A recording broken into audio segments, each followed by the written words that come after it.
Hello, welcome to our YouTube channel Karo startup. आज मैं आपको एक ऐसे इंसान के बारे में बताने वाला हूँ जो बचपन में अपनी पढ़ाई के साथ साथ पेपर बेचने का काम करता था और अपने सेल्फ बिलीफ और कॉन्फिडेंस की वजह से उसने दुनिया की सबसे बड़ी कंपनी बना दी और आज उसकी कंपनी के पूरी दुनिया में 11,000 से भी ज़्यादा स्टोर्स हैं। सो आज मैं उज्जवल पटेल आपको दुनिया की सबसे बड़ी कंपनी वॉलमार्ट कंपनी के फाउंडर सैम वॉल्टन के बारे में बताने वाला हूँ। सो आगे बढ़ने से पहले हमारी चैनल को सब्सक्राइब कर देना और हमारी एप्लीकेशन लाइव हो चुकी है। सो वीडियो देखने के बाद सबसे पहले हमारी एप्लीकेशन को डाउनलोड कर देना। सैम वॉल्टन का जन्म अमेरिका के एक छोटे से गांव में हुआ था। उनके पिताजी फार्मिंग और अंडे बेचने का काम करते थे, पर कुछ समय बाद वहां से आमदनी कम होने की वजह से ज्यादा पैसे कमाने के लिए और बच्चों की अच्छी शिक्षा के लिए सैम के पिता ने परिवार को लेकर शहर जाने का डिसीजन लिया। वो परिवार को लेकर अलग अलग शहर जाते रहे और अलग अलग काम करते रहे, पर उस वक्त अमेरिका में मंदी का माहौल चल रहा था और उसी वजह से फैमिली की हेल्प हो पाए, उसी वजह से सैम ने पढ़ाई के साथ साथ पेपर और मैगजीन्स बेचने का काम शुरू कर दिया और उसी वजह से सैम ने बचपन से ही पैसों की वैल्यू समझ ली थी। उसके बाद पैसे इकट्ठा होने पर सैम और उनका परिवार कोलंबिया के मिजोरी में आकर बस गए और अपनी कॉलेज खत्म करने के बाद आगे पढ़ाई करने के लिए पैसे ना होने की वजह से सैम ने कॉलेज के बाद तुरंत ही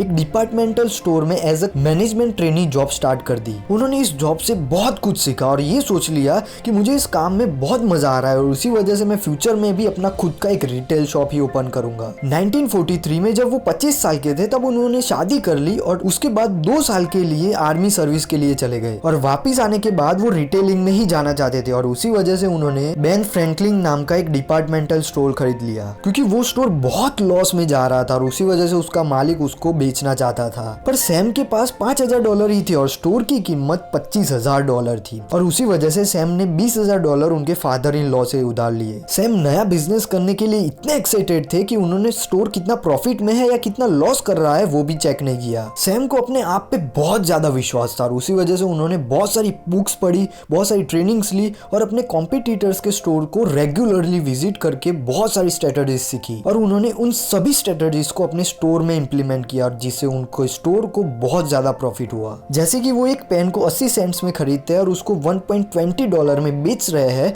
तो 40 सेंट का प्रॉफिट कमा सकते हैं, पर यही प्राइस पे बहुत सारे लोग यही पेन को बेच रहे हैं, सो सेल्स शायद बहुत ज्यादा अच्छे नहीं हो सकते हैं। उन्होंने अपना मार्जिन कम करके $1 में बेचना शुरू किया। इसमें मार्जिन कम है पर सस्ता मिलने की वजह से उनके सेल्स बहुत ज्यादा बढ़ गए और उनका प्रॉफिट भी इनडायरेक्टली बहुत ज्यादा बढ़ गया। इसके अलावा उन्होंने अपने शॉप के बाहर कम प्राइस में आइसक्रीम और पॉपकॉर्न के कार्ट भी खड़े किए ताकि उसकी वजह से लोग उनकी शॉप को विजिट करने आए। ऐसी स्ट्रेटजीज की वजह से सैम वॉल्टन ने सिर्फ 2 साल में उस स्टोर को प्रॉफिटेबल स्टोर बना दिया और बहुत कम समय में उनका स्टोर बहुत ही फेमस होने लगा। पर उनसे एक बहुत बड़ी गलती हो गई थी। जब वो नए इस बिजनेस में आए थे तब जब स्टोर खरीदने के लिए जब जगह के मालिक के साथ एग्रीमेंट किया था तब ये ध्यान ही नहीं दिया था कि उसमें ये लिखा हुआ था कि लीज रिन्यू नहीं हो सकती और उसी वजह से जगह के मालिक ने वो सैम का स्टोर ले लिया। पर अब तक उन्होंने $50,000 इकट्ठा कर लिए थे और उन्होंने हार मानने की जगह 32 साल की उम्र में एक नई शुरुआत की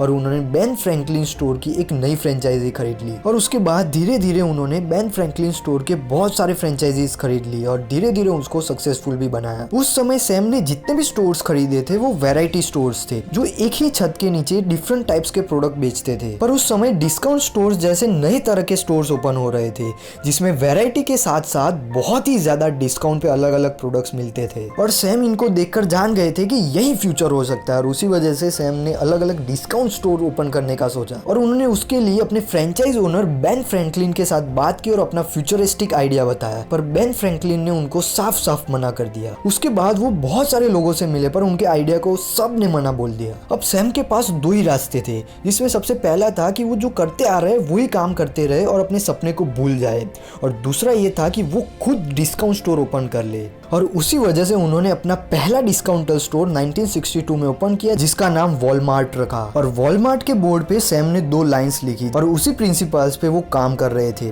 उसमें सबसे पहली थी कि वी सेल फॉर लेस और दूसरी थी सेटिस्फेक्शन गारंटेड और यही 2 रूल्स थे जिसकी वजह से वॉलमार्ट इतना ज्यादा सक्सेसफुल बन गया। उसके बाद सैम ने अब तक जितनी भी लर्निंग्स ली थी वो सारी लर्निंग्स वॉलमार्ट स्टोर को चलाने में लगा दी और सस्ता सामान और सेटिस्फेक्शन मिलने की वजह से वॉलमार्ट के एक के बाद एक बहुत सारे फ्रेंचाइज ओपन होने लगे और 1992 में 72 इयर्स की एज में सैम वॉल्टन की डेथ हो गई और उस वक्त उनकी नेटवर्थ 8.6 बिलियन डॉलर थी और 2020 में वॉलमार्ट का रेवेन्यू 500 बिलियन डॉलर से भी ज्यादा था और उसी वजह से वो वर्ल्ड की सबसे ज्यादा रेवेन्यू करने वाली कंपनी है। और पूरे वर्ल्ड में वॉलमार्ट के 11,000 से भी ज्यादा स्टोर्स है जिसमें 22 लाख से भी ज्यादा एम्प्लॉइज वर्क कर रहे हैं। सो सैम वॉल्टन और वॉलमार्ट की कहानी आपको कैसी लगी कमेंट में जरूर बताना। वीडियो पसंद आया तो वीडियो को लाइक करना और हमारी चैनल करो स्टार्टअप को सब्सक्राइब करके बेल बटन को क्लिक कर लेना जिससे अगले जितने भी वीडियोस आए तब आपको नोटिफिकेशन मिल जाए।